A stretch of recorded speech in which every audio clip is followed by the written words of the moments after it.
Hi, everyone. Judge Andrew Napolitano here for Judging Freedom. Happy New Year. Today is Tuesday, January 2nd, 2023. Ray McGovern will be with us in just a moment on the consequences of government lies. But first, this. Judge Napolitano here. I love being a spokesperson for causes that I believe in, and one of them is the soundness of money. We don't have that anymore. The markets are casinos. The Fed is printing cash like it's going out of style. What is the government doing to my money? What is it doing to your money? Over $34 trillion in government debt, and that number goes up with every tick of the clock. The cost of living is unsustainable, and the cost of everything from eggs to bread is going through the roof no matter what the White House tells you. You can no longer trust the government or Wall Street or the bank. So how do you save now and for the future? Do what I did. Do your research. When I did my research, it led me to gold and silver, and that led me to Lear Capital, the leader in gold and silver since 1997. I know the folks at Lear. I work with the folks at Lear. I trust the folks at Lear. How do you reach them? 800-511-4620 or LearJudgeNap.com. You'll have a very nice conversation with a very knowledgeable person. There's no high pressure. They will send you literature that you can share with your spouse, and then you'll decide what to do. You might even qualify for $15,000 in bonus gold. Lear has been the leader in this area of investing for the past 25 years. 800-511-4620. And don't forget to ask about a gold IRA. Find out how diversifying your portfolio from stocks and bonds into gold and silver can give you peace of mind. The peace of mind you deserve. 800-511-4620, LearJudgeNap.com. And when you speak to these good folks, tell them the judge sent you. Ray McGovern, welcome here, my dear friend. Happy New Year to you. Thank you for all the time and energy and intellect you've given us in 2023, and with many hopes and aspirations for our continued professional collaboration, much to the delight of your fans and our audience in 2024. Thanks, Judge. It's often been said that the job of the CIA, in fact, Mike Pompeo once said this in an unguarded moment, is to steal secrets and lie about them. Do you think the public expects the government to lie? And do you think the public has the remotest conception of the consequences of accepting government lies? On the first part, Judge, I think most of the American people do suspect the government of lying. After all, the evidence laid out there, even if you just watch the mainstream media. As to whether they expect the government to continue to lie and to have the consequences that we have experienced, no, because they're brainwashed on a whole different narrative. It's always the Russians, the terrorists, Iran.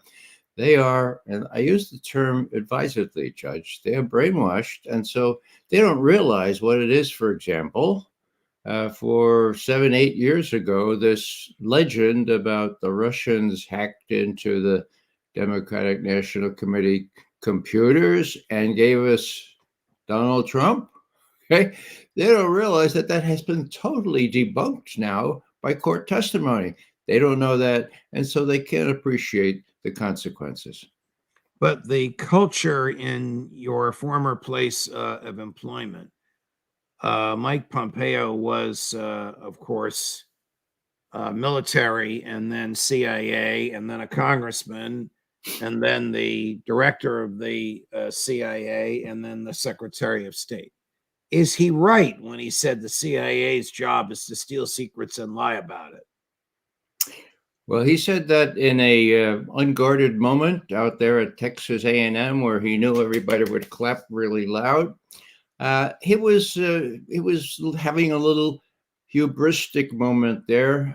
What he said was, we have whole courses at the CIA and teaching us how to lie, cheat, and steal. I mean, it's really great, and everybody applauded. Well, yeah, that's what goes with the CIA overseas, What we try to do in the analysis part of CIA was tell it like it is. And that's why Truman set up the whole damn agency, right? So, yeah, Pompeo is just the inheritor of a corrupt regime, malleable managers, I call them, put in place by Bill Casey and Bobby Gates, who would just salute if Casey said, it's the Russians that are responsible for all terrorism in the world, right? And they would say, yes, sir, Mr. Casey. Gates, yes, I see 5 Russians under those rocks in Nicaragua. They got promoted. They in turn promoted more people. And when you get to the Iraq fiasco, when Bush and Cheney made clear that they wanted evidence, they wanted some kind of reason to substantiate an attack on Iraq. Well, we know that story. The American people don't know it very well, but they should know in a word that after a 5-year investigation by the Senate Intelligence Committee, its chairman on the 8th of June, 2008 said, the evidence adduced to justify the war in Iraq was unsubstantiated, contradicted, or even non-existent, period, end quote. That was a bipartisan decision by this body, this Senate Intelligence Committee, and it was unanimous. So, that's the word right there. Uncorroborated, contradicted, and even non-existent, his words. What's non-existent intelligence look like? This was the most profound sadness I had when I saw my profession of intelligence analysis corrupted to that extent to justify a war of aggression. Did George Tenet tell the truth when he blamed 9/11 on the Saudis? I don't know about that. I have not. I've seen a lot of stuff. I know that he did not tell the truth about weapons of mass destruction, and I know that he was responsible for having an estimate, a national intelligence estimate, a fraudulent one, prepared just in time for Congress to vote to enable Bush and Cheney to make war on Iraq. That is the document that Colin Powell relied upon at the UN. I think Colin Powell knew better, but he said it anyway. So Tenet has disappeared into the woodwork. I don't know where he is now, but he should be brought up on charges of starting an illicit and immoral and unnecessary war. Well, we know that Colin Powell and Condoleezza Rice were of the view that Saddam Hussein did not have weapons of mass destruction before 9/11. Somehow their opinions changed after 9/11. How do we know their opinions before 9/11? Well, Chris found these. Chris, let's run both of these clips. Colin Powell and then Condoleezza Rice before 9/11. He has not developed any significant capability with respect to weapons of mass destruction. He is unable to project conventional power against his neighbors. We are able to keep arms from him. His military forces have not been rebuilt. And that, many believe, was the truth, a truth that was covered up and conveniently forgotten after September the 11th, when Bush and Blair decided to attack Iraq. Why do you think they attacked Iraq? To deflect attention from Bush's asleep at the switch on 9/11? Could you rephrase that? Why do you think we attacked Iraq? To deflect attention from George W. Bush and Dick Cheney's regime being asleep at the switch on 9/11, or otherwise engaged on 9/11, or complicit in 9/11, however you want to look at it? Well, we know that the Project for a New American Century had Iraq at the top of its list, Syria, Libya. You know what happened to those folks, right? So this was something long in coming. Now, even those documents by these neocons indicated that an explosive event, something that was really, really explosive, like a new Pearl Harbor, that would let them go much more rapidly into this kind of domination of that part of the world. So there is evidence out there. It's circumstantial evidence, and there's a lot of it. the question is, they were going to do Iraq anyway. It was a matter of time, and Iraq was really a function. I had been asked at a congressional hearing, "Well, can you tell me why? Why they falsified the information and went into Iraq?" Well, yeah, there were three reasons. One, I used the acronym OIL. Okay, OIL. Well, O for oil, I for Israel, and L for logistics, the military, the bases, the permanent military bases that we coveted at that point in Iraq. Now, we didn't get the bases, okay? Oil, well, no, we didn't get much of the oil. Israel? Well, we removed the main threat to Israel as the Israelis saw it. And I increasingly believe that it was that latter factor that had most influence in the decision. And I think the last several months has proved that. I've been accused of, I was pretty run out of the hearing when all these Democrat representatives rose up and said, why would you say Israel? I say Israel because CNN is on, C-SPAN is on there, and I'm an intelligence analyst. I don't need any money, and I don't need any job in the mainstream media. Do you think when Colin Powell lied to the UN, when George Bush was looking for United Nations support for his invasions, that the intelligence community knew he and Tenet were lying? I'm 95% sure. And I know that from Colin Powell's closest associate, Colonel Larry Wilkerson, who has a book, which I do hope he'll publish soon, which recounts exactly what happened as they were preparing that speech at the UN. They were going to dish away most of it. It was some of this stuff with respect to Iraqi Saddam Hussein ties with Al-Qaeda, rubbish, okay? And they went into this private room. This is from Larry Wilkerson. And Larry and Colin Powell said, this is crazy. There are no ties. Nobody says this except the Defense Department. Let's get that out of speech. They go back into the main conference room where I've spent many hours with George Tenet comes in. He says, "Oh, we have a new report." And then the report says, "Aha, yes, there was ties. Here's a great report." Now, it was a report done under torture, okay? Now, Larry rused the day that he said, "Now, wait a second, this is a little fishy. Who is this guy and who did he tell? The Egyptian services?" Well, that de facto was under torture. So the answer to your question, Judge, is Colin Powell had been around a long time. Larry, of course, is very defensive of him. And Larry regrets that he didn't speak up either. But they were misled by Tenet. Powell chose the easy way, the professional way to join the crowd and lie through his teeth, 95% knowingly, in my view, before the UN, because he thought that, I don't know what he thought, but this is what happens when you get. What do you think most intelligence agents thought? The intelligence, they had been totally corrupted. They had instructions from Dick Cheney, who used to visit CIA headquarters down the block from where he lived and tell them what they should say. This is documented.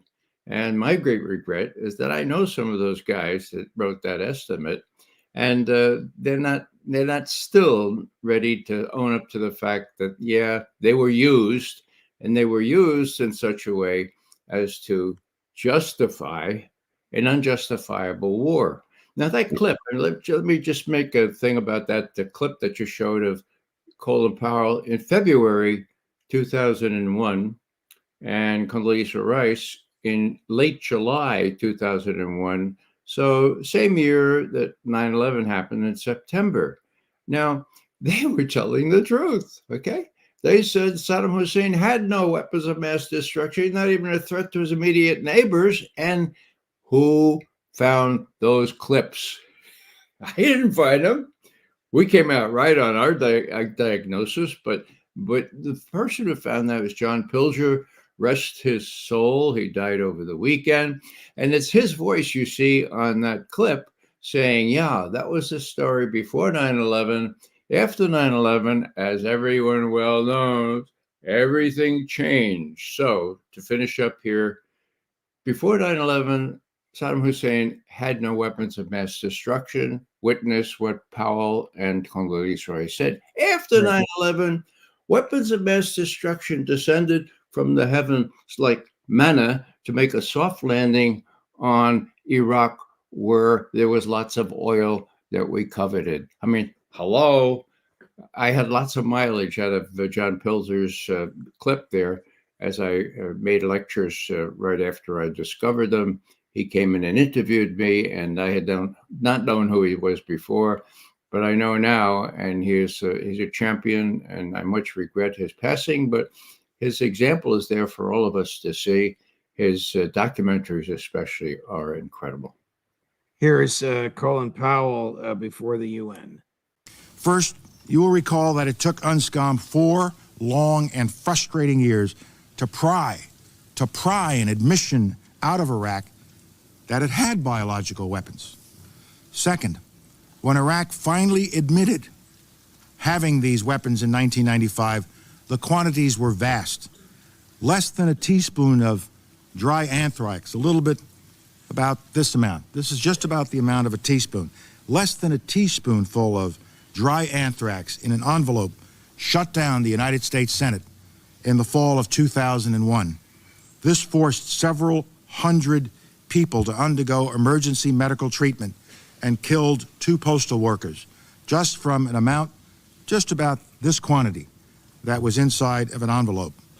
Iraq declared 8,500 liters of anthrax, but UNSCOM estimates that Saddam Hussein could have produced 25,000 liters. If concentrated into this dry form, this amount would be enough to fill tens upon tens of thousands of teaspoons.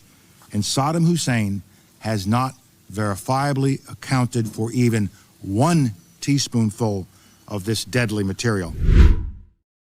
I don't think that date up there was correct because he wasn't the Secretary of State in 2015, but it clearly was Colin Powell. He was clearly before the UN, and clearly you saw was behind him, Negroponte and Tenet, almost as if to silence him if he didn't say what they had put in the speech. Well, yeah, that was a clip from the 5 February Colin Powell speech at the UN. And I'm going to revise my estimate from 95% to 100%. He knew what was going on there, and he did it anyway. Why do I say that? Because our friend Scott Ritter was beating the doors down in Washington, saying, "Look, I know I headed up the team at UNSCOM. Okay, Right. I know that they destroyed all those weapons under UN supervision in 1996, and we have Saddam Hussein's son-in-law telling the UN, the British, and us that same thing." Now, Colin Powell could not have escaped knowing that, and of course, Ritter wasn't given the time of day either by Colin Powell or by Joe Biden, who happened to head up the Senate Foreign Relations Committee at the time. So, yeah, he had to know that he was lying. He became a cog in the wheel of the bureaucracy. It's really sad to see a person who, before that, I had sort of admired. I briefed him every other morning before I saw his boss Weinberger. He was from the Bronx. We were friends. I'd give him a little insight into what I was going to tell his boss, because that had to be one-on-one, and he was appreciative of that. But then to watch him do this kind of thing was really, really sad. But it is symptomatic of how captured you get by the bureaucracy and by the need to fit in with the rest of the guys. And he fit in with the rest of the guys. Talk to Larry Wilkerson about that. He knows all this firsthand, and maybe finally he'll publish that book. Let's bring this up to date. Ukraine war is effectively over. They have effectively lost. They are begging for cash and military equipment. The Congress isn't going to give them any. The Prime Minister of Great Britain and the President of the United States are, according to the Financial Times and according to Senator Lindsey Graham, contemplating stealing Russian assets that have been frozen in Belgian banks and converting those assets, I guess they're cash deposits or some sort of deposits, over to Ukrainian use. Just background to my question. Will the next lie be the war is a stalemate? See, we stopped Putin from reaching Kyiv. Therefore, Joe Biden, I did a good job. Joe Biden has not been truthful on all this. He's been very poorly advised. On your question about seizing those assets, there is no better way to shoot yourself in the foot internationally by doing such a thing. Now, the fact that this is being bruited about and contemplated, it sort of persuades me that Joe Biden is still calling the shots, for God's sake. You know, I had sort of dismissed the notion that he was a main player, but even Blinken and Sullivan and of course Secretary Yellen of the Treasury, you know, they must know what seizing Russian assets would do, and what would it be a stopgap? You know, there wouldn't be enough to fund what Ukraine needs for more than a couple more months. So when are they going to finally wise up and say, look, this is over. The fat lady is about to sing. Let's make the best deal that we can. Switching over to Gaza, is there any discernible military benefit to the for Israel for the obliteration of the Gaza Strip and the genocidal extermination of the Palestinian people? There's no military benefit for it, other than the fact that once the Gazans are driven out of Gaza or killed, then Israel will feel a little bit more secure. There are two hopeful signs that I've noticed. Some brigades, Israeli brigades, have been withdrawn from Gaza. And of course, the USS Gerald Ford has been called home to Norfolk. These are straws in the wind, Judge. But it's hard not to look at these things at face value and say, oh, so we're pulling out one of our aircraft carriers from the area? That's a good thing. So Israel's pulling out some troops from Gaza. That could be a good thing, too. So again, straws in the winds, but let's not give up hope. The Yemeni thing in the Red Sea is causing everyone to change their calculations. And Israel is really suffering economically. Will the U.S. taxpayer keep Israel afloat at this cost? I don't know, but I think Biden may be getting better advice now with respect to the real present danger of having aircraft carriers as sitting ducks out there in the Eastern Med. Here's a clip that we found for you, Ray. Nelson Mandela on the plight of the Palestinian people. I wonder what Netanyahu would think of this. One of the mistakes which some political analysts make is to think that their enemies should be our enemies. I explained to Mr. Sidney that we identify with the PLO because just like ourselves, they are fighting for the right of self-determination. Many Jews, members of the Jewish community in our struggle, and they have occupied very top positions. But that does not mean to say that the enemies of Israel are our enemies. We refuse to take that position. You can call it being political or a moral question, but for anybody who changes his principles depending on whom he is dealing, that is not a man who can lead a nation. What do you think, Ray? Well, when you think about Nelson and when you think about Bishop Tutu, where is the moral leadership today? I have an article up on my website today which talks about the unconscionable silence of church leaders, whether they be Protestant, Catholic, whatever. It's just, a repeat of what happened in the 30s and 40s in Germany. Moral leaders could not find their voice. Bishop Tutu and Nelson Mandela are dead. Have we no worthy successors? Great observation. Don't know how this is going to end in Gaza, but it appears to be ended in Ukraine. Ray, always a pleasure, my dear friend. Thank you for joining us. We'll look forward to you and Larry Johnson in the Intelligence Roundtable on Friday afternoon. All the best. Thanks, Judge. Coming up at 11 o'clock this morning Eastern, the aforestated and aforepraised Scott Ritter live from Moscow. Judge Napolitano for Judging Freedom.